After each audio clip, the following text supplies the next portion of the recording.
This must be where they sacrifice virgins. God, I miss Jack. Welcome to Miss Mojo. And today we're looking at 20 child stars who tragically died young. You know, Dean, I can't help wondering. It's never gonna get that good for me. For this list, we'll be looking at the most heartbreaking instances where actors passed away at a relatively early age. Which of these stars was your favorite? Let us know in the comments below. Kevin Clark. This young actor was excellent as rebellious drummer Freddie Jones in Richard Linklater's School of Rock. Means you're an alcoholic.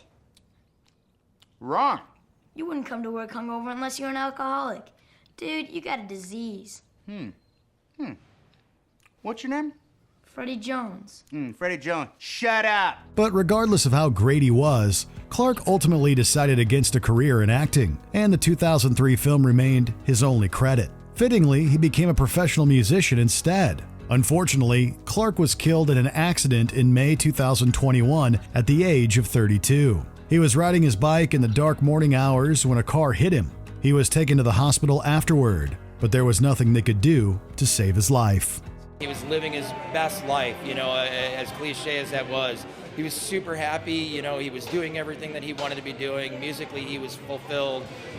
And I mean, he was just this ray of sunshine whenever he walked into a room. Matthew Garber. Basically, anyone who was around in the 60s knew the name Matthew Garber. Perhaps it's a witch. Of course not. Witches have brooms. He starred as Michael Banks in Disney's Mary Poppins, which was not only hugely successful financially, but also touched countless audiences emotionally. We better keep an eye on this one. She's tricky. She's wonderful. But this came nearly 30 years after his death. During a visit to India in 1976, the actor contracted hepatitis. Though he made it back home to England, the condition had worsened and he couldn't recover. In June 1977, at 21 years old, he passed away due to pancreatitis. Cameron Boyce. Speaking of Disney, Cameron Boyce was a very popular star of theirs. Throughout the 2010s, he starred in the Disney Channel sitcom Jessie and the Disney Junior's Jake and the Neverland Pirates. Perhaps most famously, he played Carlos in the Descendants movies. Man, help me! This thing is a killer! He's gonna chase me down and rip out my throat! This is a vicious, rabid pack animal! Hey, who told you that? My mother! Cruella? She's a dog expert. The third film from the latter franchise was a posthumous release, however, as it aired in August 2019, about 1 month after Boyce's tragic death at 20. He suffered from epilepsy and passed away in his sleep from a seizure. Often described as an old soul, Cameron believed deeply in helping others, combining acting with activism. His family now carrying on the work he began with the Cameron Boyce Foundation. The autopsy ruled it a sudden, unexpected death in epilepsy. Dana Hill. A successful voice actress, Dana Hill played Max Goof in the 90s sitcom Goof Troop. Man, what'd you do to get all this stuff? You got the first edition Toxic Offenders? Rad! Can I see one? The show didn't last long, airing between September and December of 1992. But she was already an established child actor, having received a Young Artist Award for the CBS movie Fallen Angel. I love you. Oh, I love you more. We're gonna make it together. You and me. Hill lived with type 1 diabetes, and it caused debilitating health issues throughout much of her life. In May of 1996, around the time of her 32nd birthday, she fell into a diabetic coma. She soon had a huge stroke and never recovered, passing away in July of that same year. Anissa Jones. This young girl from Indiana became a household name in the mid-60s for playing Buffy Davis on Family Affair. But I like it here with you and everybody. Buffy, do you honestly think I'd let a little girl like you go traveling around the world without me? Jones was 8 years old when audiences first saw her in the role, and she remained with the series until its conclusion in 1971. She subsequently disappeared from the spotlight and wasn't seen on television again. So she was, at that natural teen age where she's railing against everything. And so when the show was over, she says, I'm not doing this anymore. And that was very tragic. In August 1976, Jones suffered a fatal overdose. She was just 18. A toxicological study later found large amounts of illicit substances in her system, including a sedative known as secobarbital. Jones's family sued the doctor who prescribed the drug and were awarded close to $80,000. Michelle Thomas. A popular sitcom actress, Michelle Thomas notably found success on both The Cosby Show and Family Matters. She was most recognized for her work in the latter, playing Myra Monkhouse in 55 episodes of the show. Stephen, you saved the restaurant. You're a hero. Well, hero is such an appropriate word. Well, you may have extinguished those flames, but you've only ignited mine. Shortly after the iconic series concluded, Thomas was diagnosed with a type of abdominal cancer that remains very hard to treat. The news came in August of 1997, just 1 month shy of her 29th birthday. Though she continued to work and had multiple surgeries, Thomas only made it another 16 months before passing away on December 23, 1998, at 30 years old. Anytime I mention Michelle Thomas, there's a certain amount of innocence I'm just taken back to. Rob Knox. Most people will know Rob Knox from Harry Potter and the Half-Blood Prince, in which he played Marcus Belby. For those of you who don't know, Marcus's uncle invented the wolfsbane potion. Is he working on anything new? Don't know. He and my dad don't get on. Probably because my dad says potions are rubbish. His only potion worth having is a stiff one at the end of the day. However, he had been working in the industry since he was 11 and served as an uncredited extra in the 2004 version of King Arthur. Knox was also reportedly supposed to appear in the Deathly Hallows, but he was killed before getting the chance to do so. He and his brother Jamie were by a London bar when an armed man began intimidating Jamie. Knox, then only 18, came to his siblings' defense and was stabbed to death. For Rob to do what he did on the night of the 24th of May is, I can't imagine many people doing that, but he put himself in harm's way to save his friends and his brother, and that's heroic. The attacker, named Carl Bishop, was sentenced to life in prison. Nikita Waligwa. In 2016, Nikita Waligwa starred in Queen of Katwe, a biographical sports movie about Ugandan chess player Fiona Mutesi. She played Fiona's friend Gloria, who helped her learn and master the game. This is Little Man. His border is broken so he can only bump into things. Beep, beep, beep.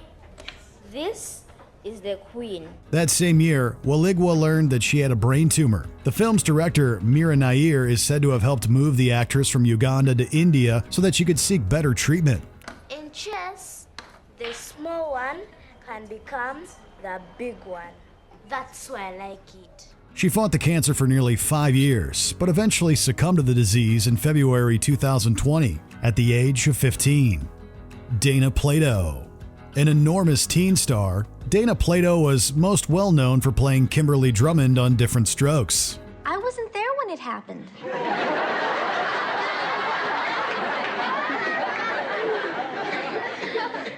You weren't there? Have you kids invented something new I don't know about? She appeared in 140 episodes, and her work on that sitcom notably got her a Young Artist Award nomination. Plato also appeared in the enormously controversial Night Trap video game, which was uncommon for celebrities at the time. Hey, Sarah, where's your bedroom? Oh, it's downstairs. This place seems awfully large. Do you have a big family? No, it's just my parents, my brother, and me.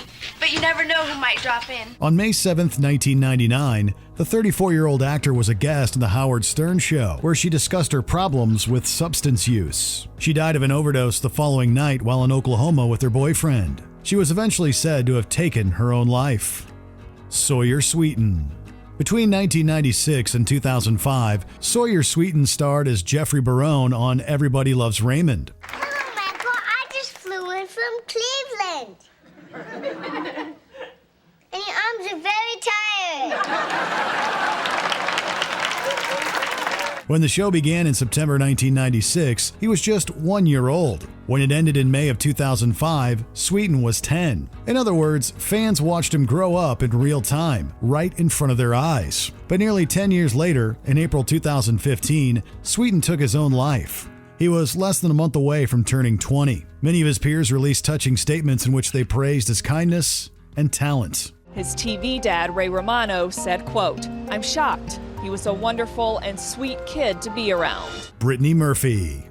When she was young, Brittany Murphy convinced her single mother to take the family from New Jersey to California so she could break into the entertainment industry. They went to LA in 1991, and Murphy immediately found work on the short-lived Fox sitcom Drexel's Class. She later achieved enormous fame playing Ty Frazier in Clueless. How you like California? Man, I'm freaking. I could really use some sort of an herbal refreshment. Oh, well, we do lunch in 10 minutes. We don't have any tea, but we have Coke and stuff. No shit, you guys got Coke here? Oh, yeah. Yeah, this is America. Sadly, Murphy passed away in 2009 at the age of 32. The official cause of death given was pneumonia, anemia, and prescription substance use. And the circumstances of her passing are still shrouded in mystery. Many believe there's more to the story, including some who say mold may have played a part in her death. A certain memory that you go to when you think of her and your time spent on Clueless. Her laugh. Yeah, contagious. So sweet. So genuinely sweet. Lee Thompson Young. This actor initially found success on the famous Jet Jackson. Yeah, just what the doctor ordered. 3-day weekend. Oh yeah, I'm ready. Swimming hole tomorrow? Check. Unchecked. I'm working. Gonna miss you. Fishing at the lake Saturday? Check. Unchecked. I'm working. Movie Saturday night? Check. Unchecked. Night shoot. The show debuted in October 1998, when Young was 14 years old. Unlike some child stars, he continued booking gigs as he got older and found a steady job on Rizzoli and Isles. But he was also struggling with mental health issues, including depression. When he didn't come to work one day, authorities made their way to his residence, where they discovered he was deceased. Young had taken his own life at the age of 29, and his Rizzoli and Isles character Barry Frost was subsequently killed off. Everyone at Rizzoli and Isles is devastated by the news of the passing of Lee Thompson Young. We are beyond heartbroken at the loss of this sweet, gentle, good-hearted, intelligent man. He was truly a member of our family. Brad Renfro. When Brad Renfro was 11 years old, he starred as young Mark Sway in the Joel Schumacher legal thriller, The Client. God, I'm sorry I worried you. I'm glad you came. Not sure that I had that much choice. Mom, if you don't want me to tell him where the body is, I won't. The movie grossed over $100 million and launched his career. He would later appear in notable motion pictures like Apt Pupil and Ghost World. Well, hello there, young employee of the Sidewinder. Look, I already told you guys, I'm not gonna give you a ride. What can you tell me, young man, about the various flavors of frozen yogurt? I'll be done in a minute. Can you guys just wait outside or something? But Renfro also dealt with substance use disorder and was first arrested at just 15 for possession of illicit substances. He would face numerous legal troubles throughout the 2000s, including multiple arrests for driving under the influence. He passed away from accidental drug intoxication in January 2008 at the age of 25. Heather O'Rourke. Six-time Young Award Artist nominee and one-time winner Heather O'Rourke is best known as the little girl who wonderfully played Carol Ann Freeling in the Poltergeist movies. The series' third entry, Poltergeist 3, was released a little over 4 months after her untimely death in 1988. It gets lonely being away from home, doesn't it? Yeah, Pat and Bruce and Don are real nice, but I miss my mom and dad, and even my brother. The young actress had been feeling sick and was taken to the hospital in the morning of February 1st as her condition worsened. She was then diagnosed with intestinal stenosis. Basically, her digestive organ had narrowed and therefore couldn't function properly. Doctors performed surgery, but O'Rourke was already in septic shock and went into cardiopulmonary arrest. She passed away at just 12 years old. She said she loved me and then she suffered cardiac arrest in the ambulance. And then they operated on her after they had her stable, and they told me she had a congenital blocked intestine, had died of septic shock. Anton Yelchin. This future star was just a baby when he moved from the Soviet Union to America in September of 1989. About 12 years later, Anton Yelchin portrayed Bobby Garfield opposite Anthony Hopkins in Hearts in Atlantis. Yeah? Oh, is that how we answer the phone? Oh, hi, Mom. I'm sorry. I was just excited about dinner and all. He went on to have a very successful career in film and TV. In June 2016, the 27-year-old actor wasn't at a rehearsal as planned, so his friends decided to look for him at his home. It was there that they found Yelchin deceased, having been crushed to death by his car pinned between a brick pillar and fence. The driverless vehicle had rolled down the steep driveway, causing the tragic accident. He was the youngest one of the crew, and I almost feel like he was the wisest one, so it was a terrible loss. We're mourning. He's an irreplaceable person and the kindest person, and he loved what he did. Josh Ryan Evans. The recipient of 2 Soap Opera Digest Awards and a Daytime Emmy nomination, Josh Ryan Evans found acclaim as Timmy Lennox on Passions, a popular soap opera. Give me that page, you little twit. I need it to help me figure out a way to bring Charity over to the dark side. Timmy won't let you hurt Charity. Evans was born with a type of dwarfism and suffered from a congenital cardiac condition. He was in the hospital getting treatment for the latter in early August 2002, but he tragically died during a procedure at the age of 20. In a bizarrely tragic coincidence, the episode of Passions in which his character Timmy dies aired on the exact same day that Evans actually passed away. On the day of his passing, Josh Ryan Evans' character Timmy also died on the soap opera Passions in an episode shot over a month ago. Jonathan Brandis. Jonathan Brandis notably brought young Bill Denbrough from It to life, and he was also very successful outside of the miniseries. In fact, he was nominated for 6 Young Artist Awards throughout his career and won one for his performance in the NBC sci-fi program Sequest DSV. Who are you? Who are you? Lucas Wallencheck, Nathan Bridger. Lucas designed the system that allows Darwin to speak. You're kidding. You, seem surprised, Captain. But his career began to slow by the late 90s, and he reportedly fell into a deep depression. He turned to alcohol as a result, becoming a heavy drinker. On November 11th, 2003, at the age of 27, Brandis attempted to take his own life. He initially survived and was rushed to the hospital, but succumbed to his injuries the next day. When I hear Jonathan's recordings over and over and the amount of love that was there, and that he must have been going through so much pain. Judith Barcy. The following is a very disturbing story, so take heed. Judith Barcy was an enormously successful actress who appeared in dozens of movies and TV shows throughout the 80s. She was perhaps most famous for her role as Ducky in the animated classic The Land Before Time. All right. I am not a long neck. I'm a big mouth. But I am all alone. I am. But her father, Joseph Barcy, was an alcoholic who severely mistreated his wife and daughter. It grew so bad that young Judith broke down and protective services were called. Her mother, Maria, promised them that she was going to end things with Joseph and leave with Judith. Sadly, that never happened, as Joseph killed both Maria and Judith before taking his own life. Corey Haim. One of the biggest stars of the 1980s, Corey Haim was a teen idol who often starred in movies alongside Corey Feldman. We're dedicated to a higher purpose. We're fighters for truth, justice, and the American way. Right. Hey, man. Read this. Unfortunately, Haim had a difficult life, being mistreated and beginning substance use at an early age. By 2001, he had reportedly been in and out of rehab 15 times. He was also broke and developed a prescription substance use disorder. In March of 2010, Haim began suffering flu-like symptoms and collapsed in the early morning hours of March 10th. He later died at the hospital.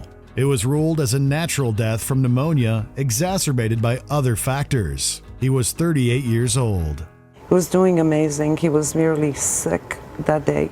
He died in my arms. I knew he was nothing else, but I didn't know exactly what it was. I had to wait for the coroner's report and the autopsy. Before we continue, be sure to subscribe to our channel and ring the bell to get notified about our latest videos. You have the option to be notified for occasional videos or all of them. If you're on your phone, make sure you go into your settings and switch on notifications. River Phoenix. The eldest of the famous Phoenix family, River began acting at 10 years old. He became a household name with Stand By Me, released the same month that he turned 16. Hey, you guys. I bet you anything that if we find him, we'll get our pictures in the paper. Yeah, we can even be on TV. Sure, we'll be heroes. Yeah. He won further acclaim with roles in Running on Empty and My Own Private Idaho. In the final days of his life, he embarked on a substance binge with John Frusciante of the Red Hot Chili Peppers. On the night of October 30th, 1993, Phoenix was in LA's famous Viper Room when he began feeling sick. He made his way outside and collapsed on the sidewalk. Although he was rushed to the hospital, attempts to save him were unsuccessful. River Phoenix stumbled out of this trendy sunset nightclub known as the Viper Room and died of a massive drug overdose. Paramedics found him on the sidewalk. He didn't have a heartbeat, didn't have a pulse.